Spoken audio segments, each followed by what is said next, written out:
po si Dr. Tito Rejano, Tubong Santa Cruz at Purong Marinduqueño ay nag-aanyayan na pakinggan at panuorin ang ating programang Doc Tito Rejano na tuwing araw ng Sabado alas 10 ng umaga sa radyo natin Santa Cruz 104.5 at Marinduque News Lucky 7 Channel 3. Doc Tito Rejano na.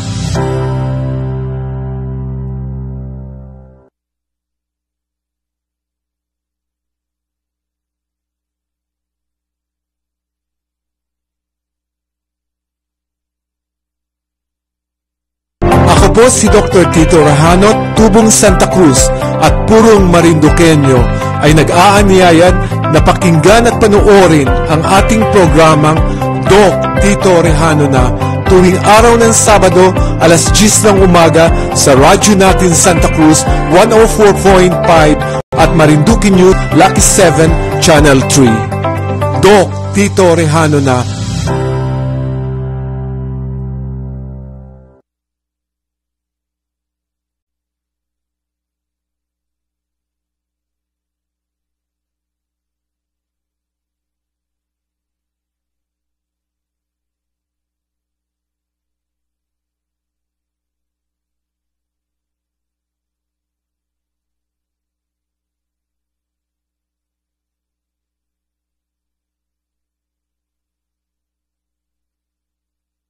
Lahat ng mga kababayan kong Marinduqueño.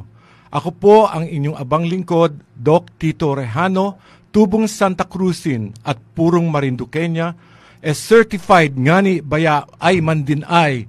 Kapatid ko po ang dating Vice Governor Dr. Chody Rejano ay bumabati po sa inyong lahat ng isang magandang umaga sa minamahal kong kababayang Marinduqueño dito sa programang Doc Tito Rejano na. Samahan po ninyo ako sa 40 minutong programang Doc Tito Rejano na sabayang napapakinggan at napapanood sa FB Live ng radyo natin 104.5 Santa Cruz, Marinduque News Lucky 7 Channel 3 at sa radyo natin 105.7 Buwak. Ako po ay nalulungkot at nung Sabado po ay hindi tayo nagkasama sapagkat brownout po dito sa bayan ng Santa Cruz. Kaya po wala tayong programa nung Sabado. Sana po ay tuwing Sabado ay hindi na maulit ang pagka-brownout katulad nung nangyari nung Sabado. Tayo po ay sa programang ito ay magkukumustahan, magbabalitaan, batian, kwentuhan at magpapaliwanag sa mga health issues na gusto nyong talakayin. Pero bago po ang lahat, kinukumusta ko po ang ating mga minamahal na kapitanes ng barangay.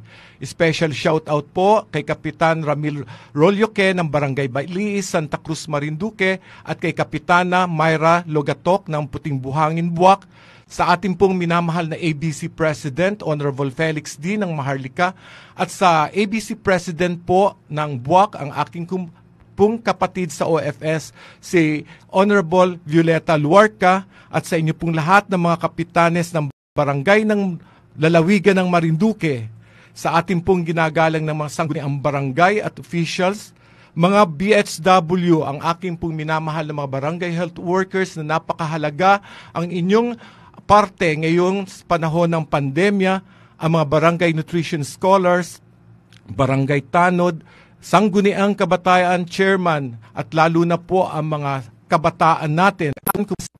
Ang ating politics, Sabado, gandang ating at sa lahat nanonood 7. Ngayon po ay parang nakikita ninyo ay 27 days na lamang at Pasko na. So, Merry Christmas and Happy New Year everyone. Sana po ay maging maligaya ang ating Kapaskuhan at ang bagong taon ng 2022 ay maging tayo ay maligaya at tuloy-tuloy ang ating progreso at wala na sana ang COVID ngayong 2022. Napansin po ninyo noong nagdaang ikalawang Sabado, kasi wala po tayo noong Sabado, na ang pinag-usapan po natin ay tungkol sa arthritis, yung pong mga rheuma, at high blood din po, alta presyon. Ngayon naman po, kasi napapansin ko panahon ng taglamig na ulan, na init tapos madaling araw ay medyo malamig na ang panahon. Marami po ang nagsasabi na parang sila ay nasumpong ng hika. Para pong nasabi nila na hindi sila masyadong makapagpa-check up at takot at baka daw pag sinabing nahihirapan ng paghinga ay sabihin agad na sila ay may COVID. Ngayon po ako ay mapalad at mayroon po ako dito na isi-share sa inyong information tungkol sa bronchial asthma o hika na madali nating matandaan at maiintindihan. Ito po ay nanggaling sa Philippine Society of Allergy, Asthma and Immunology at ito po ay sa pamamagitan ng aking pamangkin na isang pediatric allergologist, si Dr. Raisa Regina Rejano Ray Chong ng National Children's Medical Hospital. So, isa-isahin po natin, ano pa ba itong hika? Para karaniwan natin nakikita yan sa mga bata, kahit sa mga matatanda, na mayroong hika. So, ang tanong ng mga tao, ano ba ang hika? Ang hika po pala isang sakit na dahil sa pamamaga ng daanan ng hangin. Ito ay dulot ng pagiging sensitibo at dahil dito ay magkakaroon ng paninikip sa daanan ng hangin natin. Yung pong trachea o pababa, yung pong daanan ng hangin natin mula sa ilong papunta sa baga, ay namamaga yung daanan ng hangin yan. Kaya medyo nahihirapan tayong huminga kapag tayo ay may hika. Gaano kadrami o gaano na ba kalaganap ang hika? Ayon sa pag-aaral ng International Study of Asthma, Allergies in Children, umaabot na po pala sa 13 hanggang 15% ang bilang ng may hika sa Pilipinas. Aba, medyo marami-rami rin po ano. At sa bawat 100 bata, 13 hanggang 15 sa kanila ang may hika. So kung kita'y may 100 bata dyan, yung 13 hanggang 15 doon ay may hika. Ganun pala ang kalala ang hika. Ngayon, paano ko po malalaman kung ako ay may hika? Ang may hika daw ay magkakaroon ng paulit-ulit na pag-ubo. Pag-ubo, pangkaraniwan lang yung naubo. Paghuni ng dibdib. Yung para bubang sabi nga ni may pusa daw sa dibdib, yung pong nahuni na paghuni ng dibdib.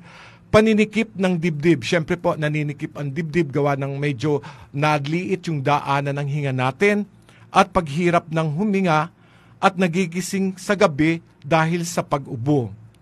So kung kayo po ay may ganyan simptomas, isipin na muna ninyo na baka kayo ay may hika o bronchial asthma at huwag nating isipin agad yung inasabing baka yun ay COVID. Ito ay isang sakit na walang lunas, subalit ang mga simptomas ay makokontrol.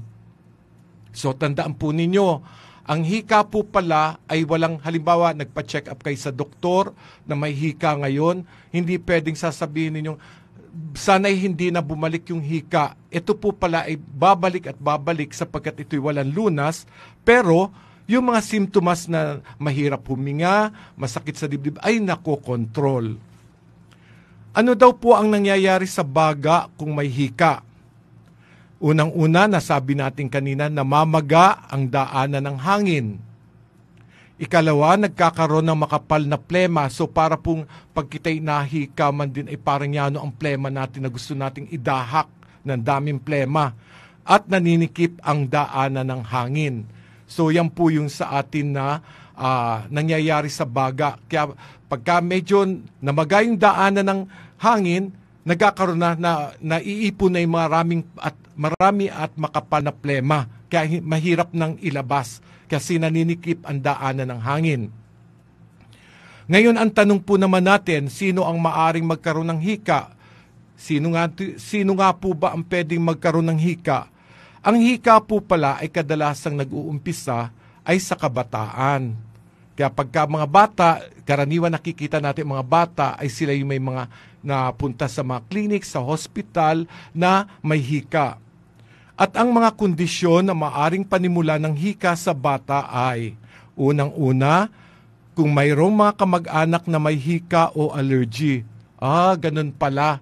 Pagka yung nanay ay may hika, pwede yung anak ay magkahika. o yung ama ay may hika, ay pwede yung anak ay may hika. May exposure sa usok ng sigarilyo lalo na noong nasa sinapupunan pa ng ina. O yung mga buntis dyan, lumayo kayo sa mga naninigarilyo at yung usok na nalalanghap ninyo ay pwedeng pumunta at malanghap din ng bata na nasa sinapupunan ninyo na maaring magkaroon pala ng hika. Yun. So, pag po tayo buntis, tapos ang asawa natin naninigarilyo, sawayin natin ang ating asawa na wag magkumaninigarilyo, lumayo sa inyo at kayo ay buntis. Isa pa po ay kung low birth weight o sa pagsilang ng bata ay mababa ang timbang, mas may tendencing magkahika. So pag pinanganak ay hindi normal at mababa ang timbang, pwedeng magkahika. At kung may infection, yung mga viral respiratory infection, pwede rin magkahika. Halimbawa po, yung mga anak natin ay na bata ay nagkaroon ng mga pag-ubo-ubo sipon, tapos ay viral infection po pala yan, ay pwedeng magtuloy sa hika. Magsabi mo, bakit gaon wala man ding hika yan? Bakit biglang nagkahika? So ang cause pala nun ay yung viral infection na pwedeng mag-trigger para magkaroon ng hika. At mas marami pala ang lalaki na mga bata at matanda na nagkakaroon ng hika kesa sa mga babae. Take note po yon, sa lalaki po pala ang mas maraming nagkakahika kesa sa babae.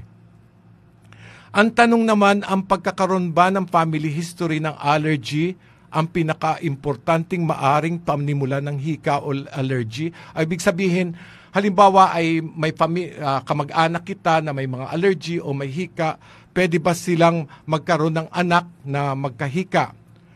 Sa dalawang magulang, ang allergy 40 to 60%. Ang ibig sabihin, pag si nanay at si tatay ay may allergy at may hika, 40 hanggang 60% ang anak nila ay magkakaroon ng hika. Kapag naman ang ina ang may hika at ang ama ay wala, 20 hanggang 40% posibilidad na magkaroon ng hika yung anak. Pero pag wala ninuman sa mga magulang ang allergy o may hika, 5 hanggang 15% lamang na ang anak natin ay magkakaroon ng allergy o hika. So yun po pala, tama, pagka nagdalawang mag-asawa, mas malaki siyempre ang tsansa na yung anak ay magkaka-asthma. So paano ko ba malalaman kung ito ay hika? Ulit-ulit na tinatanong ng mga tao, ikaw ba ay may hika? Kung may paulit-ulit na paghuni ng dibdib na dulot o pinalubha ng pagkakaroon ng impeksyon, ubong mas matindi o mas malubha sa gabi o madaling araw, tanungin po ninyo yung may mga hika dyan sa katabi ninyo na tanungin po ninyo, mas sila'y inaatake ng ubo ay pagkagabi o madaling araw. Ganun pala yun. Pagka ikaw ay may history ng asthma, karaniwan ay sa gabi o sa madaling araw ka nagapaitik ng pag-ubo, yung natawag natin dito sa Santa Cruz, nagapaitik ng pag-ubo. At kung may ubo ka o paghuni ng dibdib na mas malala pagkatapos ng exercise, yung pala'y hika din. Halimbawa kita'y nag-jogging, nag-zumba, tapos biglang parang nahuni o naubo tayo na parang masakit sa paghinga, yung po pala'y pwede rin na hika. At kung kayo ay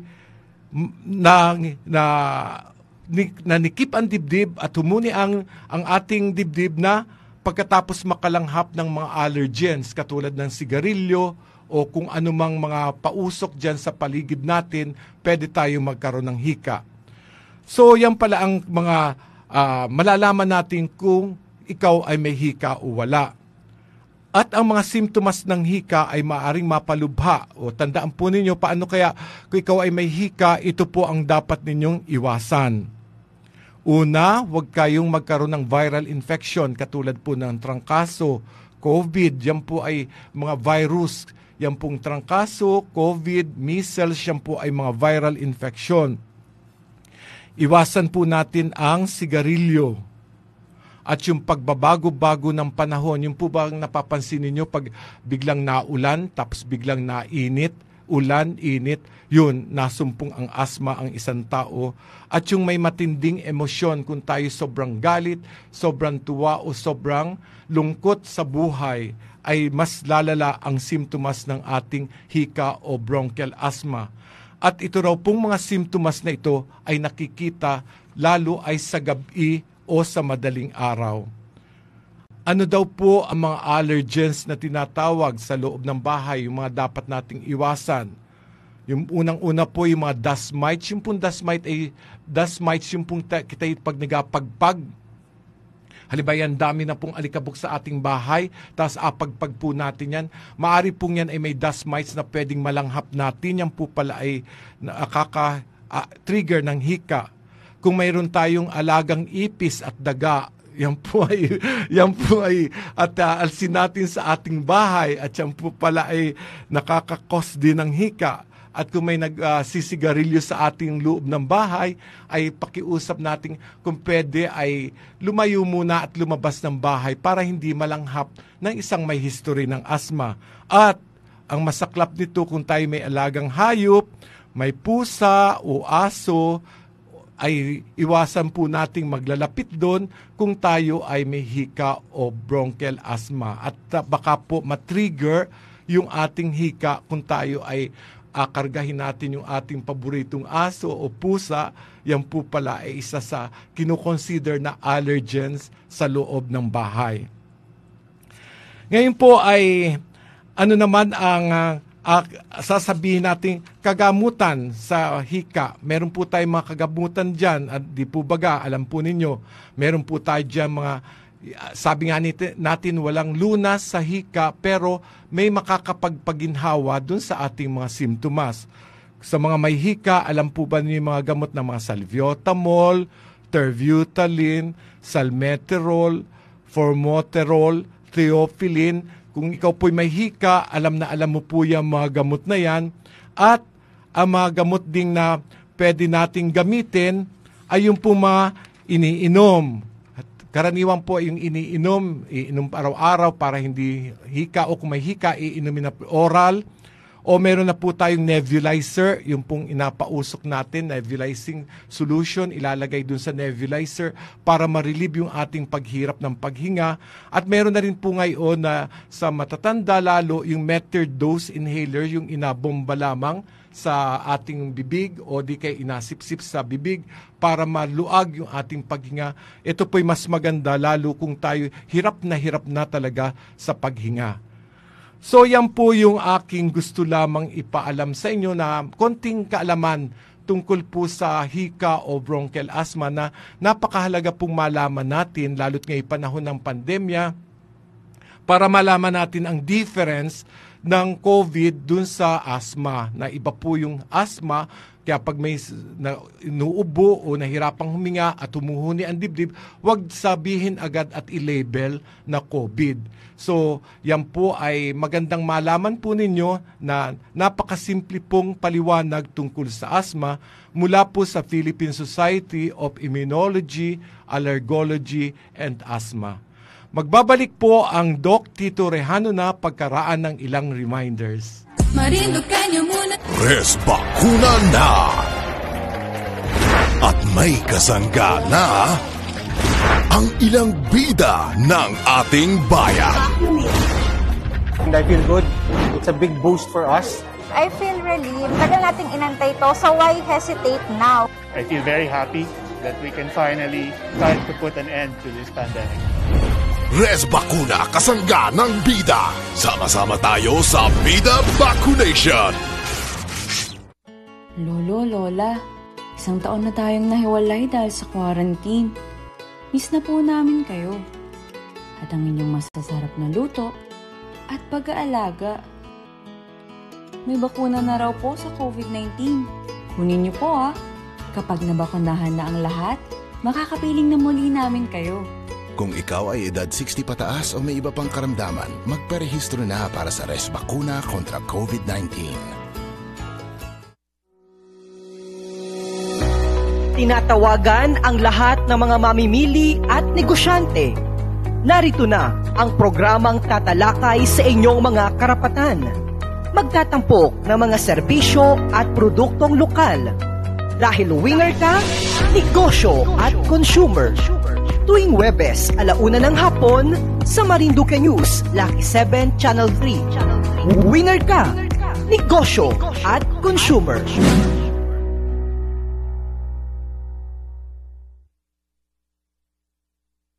Ako po si Dr. Tito Rahanot, Tubong Santa Cruz at purong Marinduqueño ay nag-aanyayad na pakinggan at panuorin ang ating programang Doc Tito Rehano na tuwing araw ng Sabado alas 10 ng umaga sa radyo natin Santa Cruz 104.5 at Marinduque News Lucky 7 Channel 3. Doc Tito Rehano na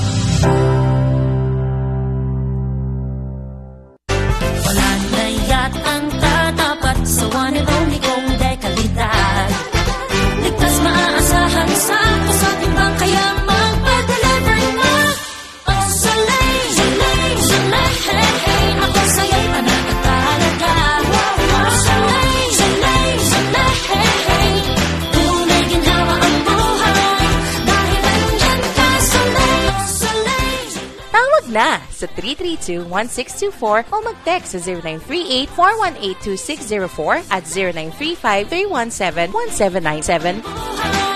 Soleil, dapat lang safe and reliable.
Na kami nagsasama-sama, walang takot na nagpapakilala sa'yo, umaasang may bukas pa para sa amin at sa gaya namin, magandang buhay lamang ang hangarin.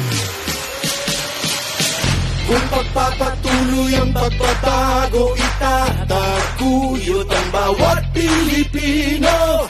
Sa kanyang talino, aahon tayo, lilipad na ang agila. Magtatanggol, magmamahal sa ating bansa. Lilipad na ang agila, at bagong araw at pag-asa kanyang dala. Sa kanyang mga pagpag, kasama tayo sa pag-ipag. Sa talagang lakas, hindi tayo matitibag. Ako po si Dr. Tito Rahanot, Tubong Santa Cruz at purong Marinduqueño ay nag-aanyayad na pakinggan at panuorin ang ating programang Doc Tito Rehano na tuwing araw ng Sabado alas 10 ng umaga sa radyo natin Santa Cruz 104.5 at Marinduque News Lucky 7 Channel 3. Doc Tito Rehano na ay isa-isahin po natin ang mga active cases po natin. Dito po pala sa Buwak ay 22, sa Buena Vista ay 1, sa Gasan po ay 5, sa Mugpog ay 3, sa Santa Cruz ay 1 na lamang, at sa Torrijos ay 5. So total of 37 cases na lamang po pala tayo. At kakahapon po, November 26, ay wala pong bagong kaso na nai-report dito sa lalawigan ng Marinduque. Napakaganda po yan na simptomas na sana po'y magpatuloy na mawala ang ating COVID cases dito sa Marinduque although tayo po ay, ang alam ko ay alert level 2, na sana ay maging January ay maging 0 na ang kaso natin at nang balik na tayo sa new normal, at yan po ang gawin nating New Year's wishes na sana po'y mawala na ang COVID, hindi lang dito sa Marinduque, kundi sa buong mundo. Simula po sa November 29 hanggang December 1, 2021, ang Department of Health po ay magkakaroon ng National Vaccination Day. Ito po ay pinagsamang pwersa ng national government at buong medical community na maabot ang 15 milyong Pilipino na mabakunahan nationwide. Sino po ang babakunahan?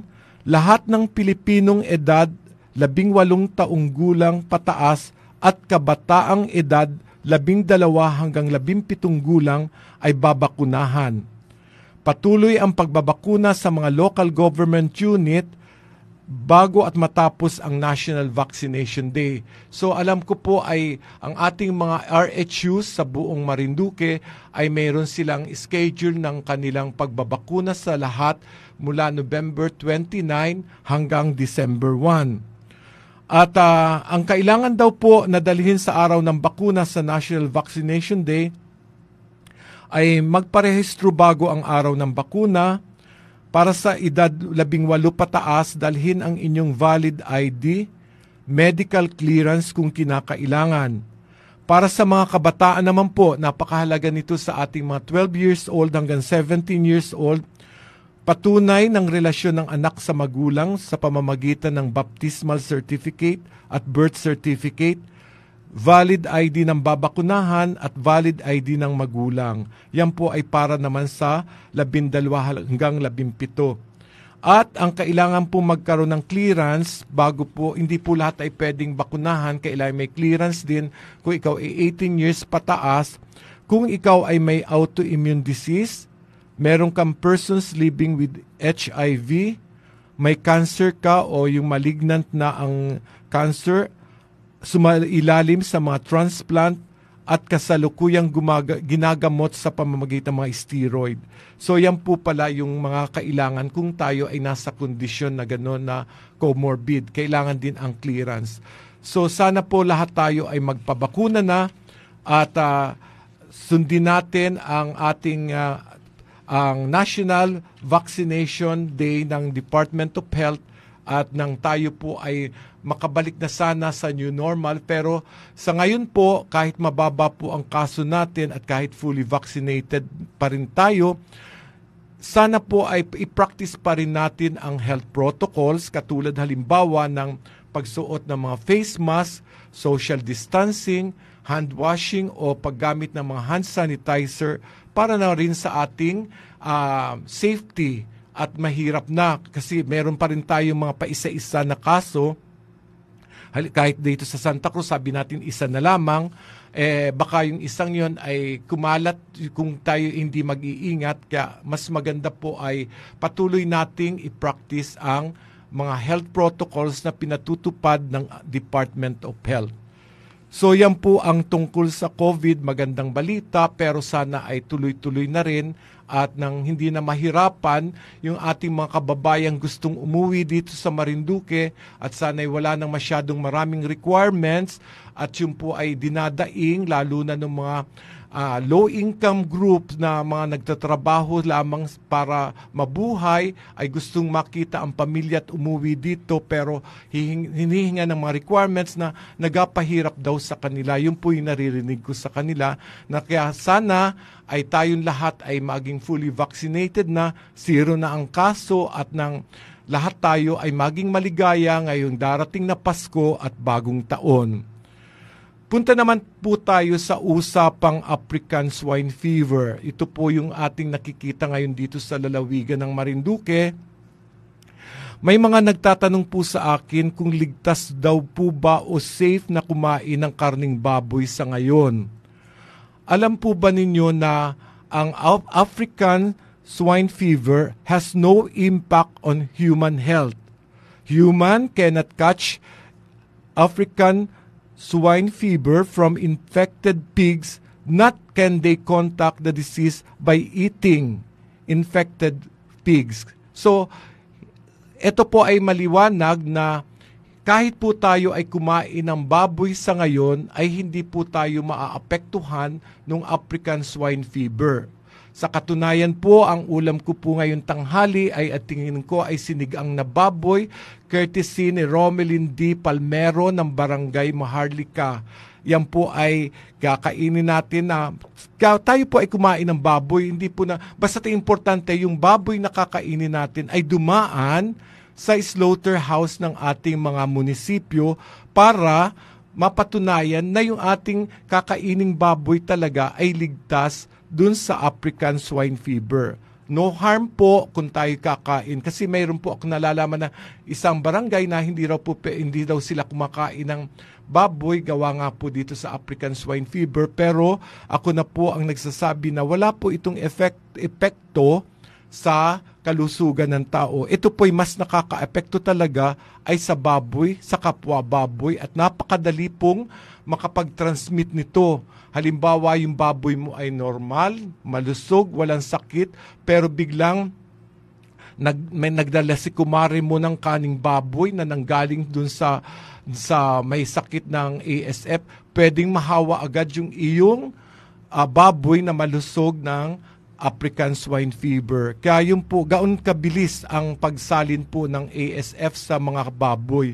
So, pero sa tao po, wala pong reported cases na report na ito ay nakakasakit o nakakaapekto sa karamdaman o sa katawan ng tao.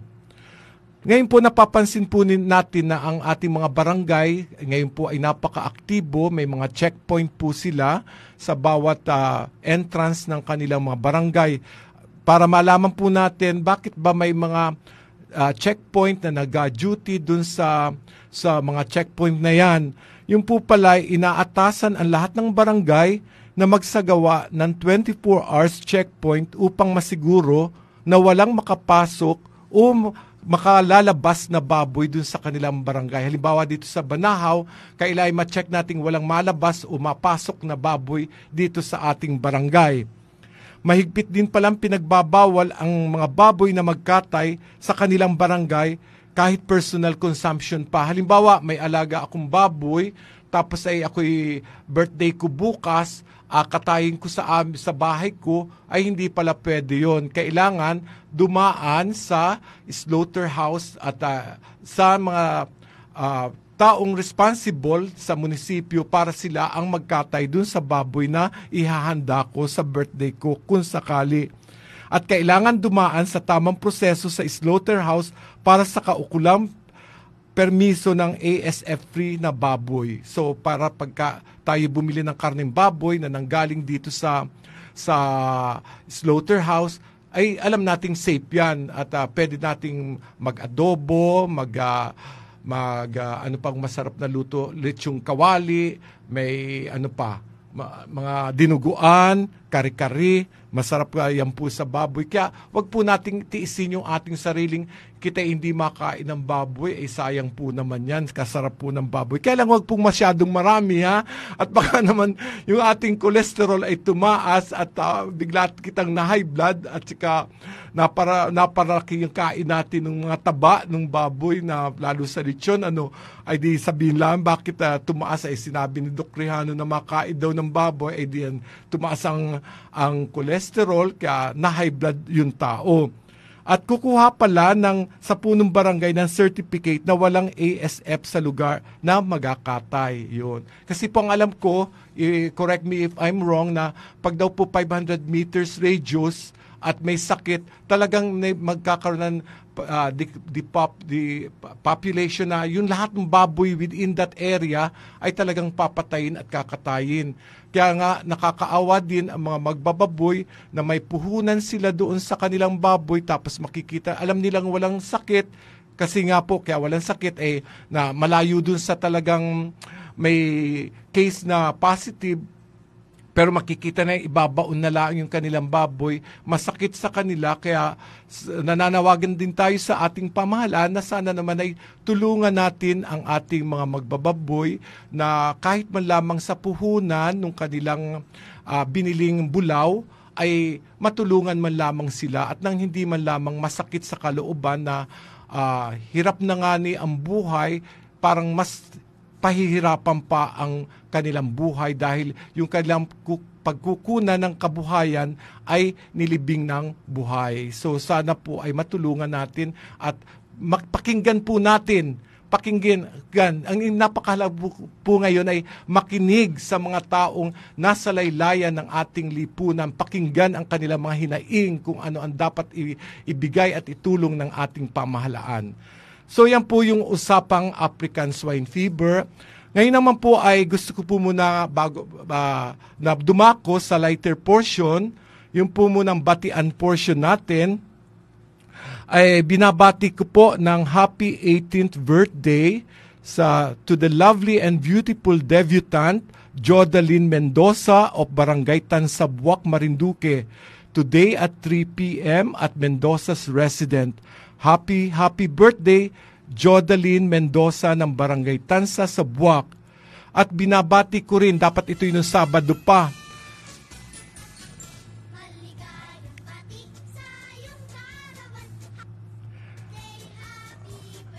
At binabati ko rin ng congratulations sa mga bago nating manggagamot na nakapasa, ang proud Marinduqueño natin na bagong licensed physician. Unang-una si Dr. Shara Carmela Galangtan ng Ateneo de Manila University College of Medicine, anak ng kaibigan nating si Sir Alben at Ma'am Ningning Galangtan ng Buwak. Congratulations, Dr. Shara Carmela Galangtan. At kay Dr. Gian Harley Vertusio, anak ni Pareng Glenn and Dr. Marlene Belarmino Vertusio dito sa Santa Cruz. Congratulations sa ating mga bagong manggagamot ng ating lalawigan. Dr. Shara and Dr. Gian, congratulations. At gusto ko rin pong pasalamatan ang Adams of Sir Roy and Karen Makapugay. Siya po yung mayroong siyang t-shirt for a cause na nakalagay doon ay Wear Mask Save Life. At meron po siyang pinadala sa akin na sisig, makamasarap po yun doon sa Adams na makikita po siya sa in front of the blue building.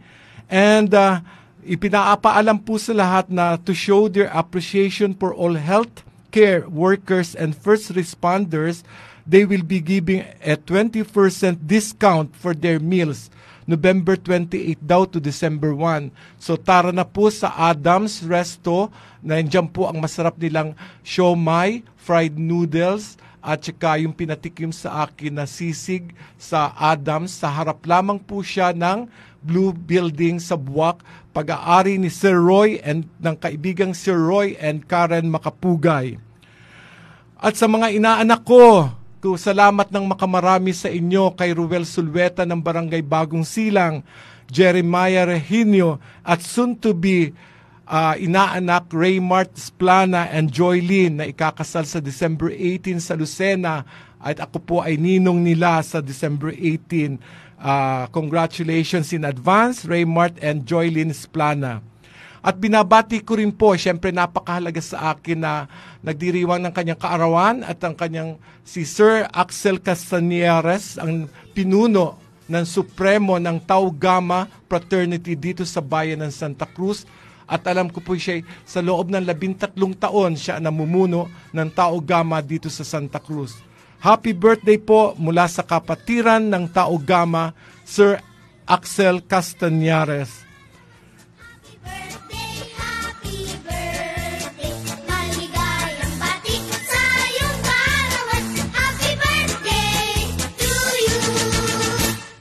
At welcome sa Christian World. Ngayon po bininyagan si Stephen Kobe Jr. Mendoza ng Purok Nara 2 sa Tansa sa Buwak. Siya po ay bininyagan ngayong November 27 alas 10 sa Immaculate Conception Parish. Say Stephen, Stephen Kobe Jr. Mendoza. And hi sa isang masipag na farmer natin na nagtatanim ng mga gulay dyan sa Buwak, si John Kenneth Landig. Kumusta ka? At salamat ng marami rin po sa retired police officer si Sir Mamerto and Luisa Rio Florido. Marami pong salamat sa inyong suporta, Sir Mamert and Luisa Rio Florido dyan sa Torrijos. At binabati ko, nakikinig si Rodel de los Santos, nandiyan po sa Gasan. Kumusta ka? At si Babylin Balbayra, dyan sa Lusok. Hi, Babylin Balbayra. At si Ma'am Mylene Chavez de Yuna Alba, kumusta po? At si Andre Quinto, good morning. And si Kumaring Benilyn Alva dyan sa Balies. Si Fanny Makunat Monhe, good morning sa iyo, Fanny. And John Jeffrey Raha, hi John Jeffrey, nasa Matalaba po siya. At nandito sa Tokyo, Japan, si Ma'am Adelaida Hashimoto. Hi, kumusta po kayo dyan sa Japan? Lalo na po kay Ka Adiling Ricaport, kumusta po kayo dyan? At sa lahat po ng nakikinig ngayon kay Denise Solmirano Domingo, salamat ng marami po kay Tita Babylin Solmirano Domingo. Alam mo na kung bakit ako'y nagpapasalamat sa iyo. Sa classmate ko si Marilyn Manrique, si Ma'am Edith Agrimaldo, hi Edith, at si Kagawad Ferdinand Ricaprente ng Lapu-Lapu. Siya po naman ay may-ari ng Dos Pares. Subukan po niyo dyan sa barangay Lapu-Lapu at tikman ang specialty ng Dos Pares ni Kagawad Ferdinand Ricaprente. Thank you po, Kapitan Ramil Rolyoque. I owe you a lot. Malaki po ang pasasalamat ko sa inyo dyan sa barangay Baliis. Kay Claire Solueta, si Yoli Rudil, nandiyan ka pala sa Laguna ngayon. At sa inyo pong lahat na Ellie May Ricamata, magandang umaga po. Pabati naman po si Papa Eli Monterrey at Mama Imelda na nakikinig sa inyo. Pabati rin po ang lahat ng Tagalusok. Hi po sa Tagalusok, kumusta kayo? Kay Cheryl Sulueta, hi. And Dulia Rodas Rovedillo, si Ma'am Dulia Rodas Rovedillo, kumusta po? At si Antonio Sales Fernandez Sr., pabati po kay Jeric Fernandez ng belated happy birthday. Birthday pala ni Jeric noon, pati na rin sa Fernandez family. And kay Rexy Principe, good morning. And Cesar Lastra, kumusta po kayo? Kay Cesar Lastra, sapat po kaya ang tao ng Slaughterhouse? Baka po ngayon, Christmas ay magsabay yung 55 barangay, dalhin sa Katayan, at katayin po kaya po kaya nila ang tig 20 baboy na po sa barangay na napakadami po nun. Baka po pwede may mga talagang silang tao na puntahan nila bawat barangay para mabisita kung safe yung baboy katayin. Suggestion po ni Cesar Lastra. Yan po. Dapat daw po ay, baka hindi daw po ngayong Pasko, siyempre maraming kakatay ng baboy dyan, ay baka hindi kaya ng ating slaughterhouse yung pagkatay ng napakaraming baboy. At pabati po sa AC Glass, sa hipag ko ni Claire Solueta, pabati daw po sa at kay Christopher de los Santos. Hi Sir Christopher. Kaya po kaya na maibalik ang puhunan ng mga naapektuhan ng ASF ang ating provincial government sa ayuda na ipamamahagi? At ano po ba kahigpit ang provincial veterinary inspector sa pagsusuri sa mga babuyan natin? Yan po ay galing kay Christopher de los Santos. So yan po ang ating mga pagbati at shout out po kay Kapitana Emma Buena ng Lusok. Kumusta po kayo dyan sa Lusok? Mukhang marami tayong nakikinig sa Lusok, pero gusto ko pong batiin ang Barangay Mumpong. Hayaan po ninyo at ako'y pupunta dyan sa inyo sa Barangay Mumpong, Pulo at Maniwaya. Talaga pong pupunta pa rin ako dyan sa inyo. Huwag kayong mag-alala at iisa-isahin ko kayo dyan. Kaya alam mo po ay may nainuuna pa lang po muna ako. Kaya, pero pupunta po tayo dyan sa Mumpong, Maniwaya. Sino bang hindi pupunta ron? Napakaganda ng lugar dyan. At lalo na binabati ko si Sir Joel Roselia na nandyan sa Mumpong ngayon, nagpapahinga sa kanyang rest house. Sir Joel pag punta kong Mumpong dyan, ako mag-overnight. at napakaganda ng kanyang rest house dyan sa Mumpong. So yun po ang ating batian ngayong araw ng Sabado. Sana po naman sa Sabado ay hindi uli mag-brown out kasi namimiss ko po kayo. Sana po ay tayo ay parating magkakasama. At kung mayroon po kayong gustong malaman na iparating natin sa ating ating pamahalaan, pwede po nating i-air kasi po ang aking pong programa ay nakikinig. Hindi po ako ang magsasalita, makikinig sa mga taong nangangailangan. Yun po ang aking purpose in life.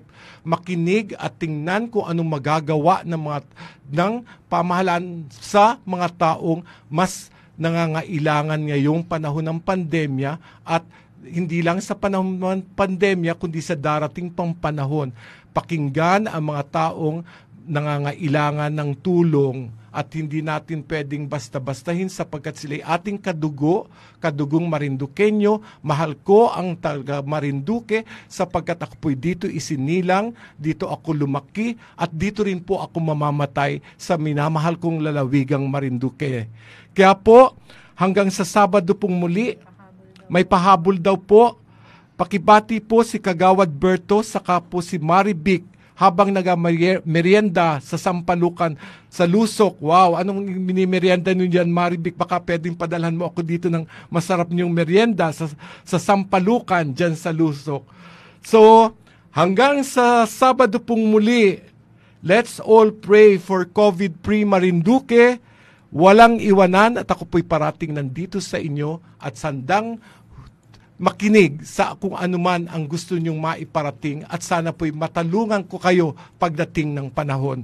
Doc Tito Rejano na. God bless everyone. Ako po si Dr. Tito Rejano, tubong Santa Cruz at purong Marinduqueño ay nag-aaniyayan na pakinggan at panuorin ang ating programang Doc Tito Rejano na tuwing araw ng Sabado. Ako po si Dr. Tito Rejano, tubong Santa Cruz at purong Marinduqueño ay nag-aaniyayan na pakinggan at panuorin ang ating programang Doc Tito Rejano na tuwing araw ng Sabado alas 10 ng umaga sa radyo natin Santa Cruz 104.5 at Marinduque News Lucky 7 Channel 3. Doc Tito Rejano na